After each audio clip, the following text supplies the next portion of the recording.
नमस्ते everyone, this is Smriti Shah. I hope you all are happy, healthy and sound. तो same day में of course ये video भी shoot हो रही है, तो बट मैंने इसको सोचा है कि पोस्ट एक दिन बाद ही करेंगे। ओके, तो आपको कंपनी लॉ का पता चल गया। उसके बाद क्या था, ये फिनेंशियल अकाउंटिंग का पता चल गया। अब ग्रुप 1 में बचता है 2 सब्जेक्ट, एक तो कॉस्ट और एक दूसरा टैक्स। टैक्स में मेरा बहुत बुरा हाल है, हम तुमको चिक चिक के बता चुके हैं। But still if you ask me I will tell you कि तुमको अगर कॉस्ट का करना है तो तुम सबसे पहले जीएसटी और कस्टम कर लो, क्योंकि वो सिलेबस कम है और उसमें मार्क्स ज़्यादा है।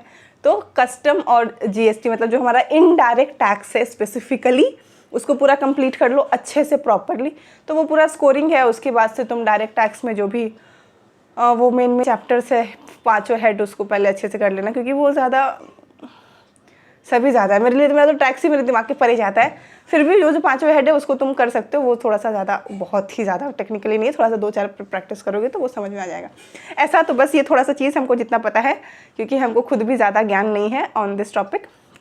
और एक अकाउंट्स का तो बता दिए। कॉस्ट का देखो, हम जितना अपने दोस्तों से जाने हैं who have already qualified inter, और अभी जो लोग फाइनलिस्ट में हैं, दे आर लाइक कि भाई तुम पूरा कॉस्ट पढ़ के जाओ, तुम कॉस्ट में कुछ छोड़ नहीं सकते, तुमको पूरा चैप्टर्स ही करने पड़ेंगे। तो इट इज़ सजेस्टेड कि तुम कोशिश करो कि तुम पूरा ही कर लो कॉस्ट का।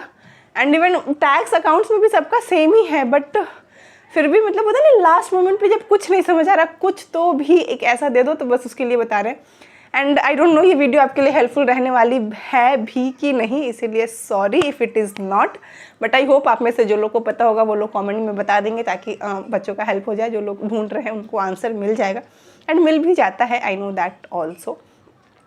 तो बेसिकली टू बी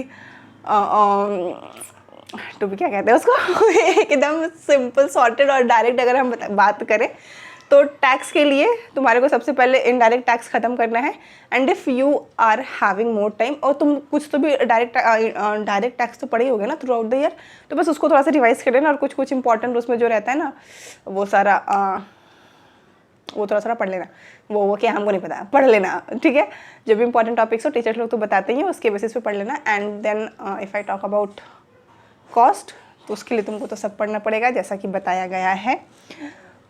तो यही, पता नहीं, मेरे को पता नहीं है कि इतना बुरा लग रहा है बकवास सा वीडियो बना के कि तुम देख के अपना समय ना बर्बाद करो, बट मेरे को लिटरली उतना मेरे को आइडिया नहीं है यार तुमको टैक्स कॉस्ट। क्योंकि मेरा एक ये चीज़ है ना कि हम when it comes to practical subjects, जैसे कॉस्ट हो गया, टैक्स हो गया, अकाउंट्स, हमको लगता ही समझ नहीं आता कि किस चैप्टर को छोड़े, क्योंकि वो पूरा प्रैक्टिकल से रहता है। कोई से भी कुछ भी उन लोग दे देते हैं, तो तुम कुछ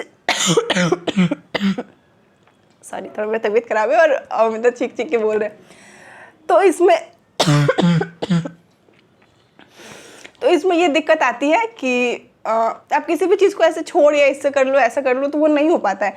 इसीलिए I am not so good at making strategy of the practical subjects if I talk specifically. अभी तक तो नहीं है, आगे का पता नहीं, लेकिन लॉ वगैरह ये सब जो है, और लॉ में तो भाई मैंने बहुत माथा रगड़ा है, तो उसका थोड़ा सा आइडिया हो गया था।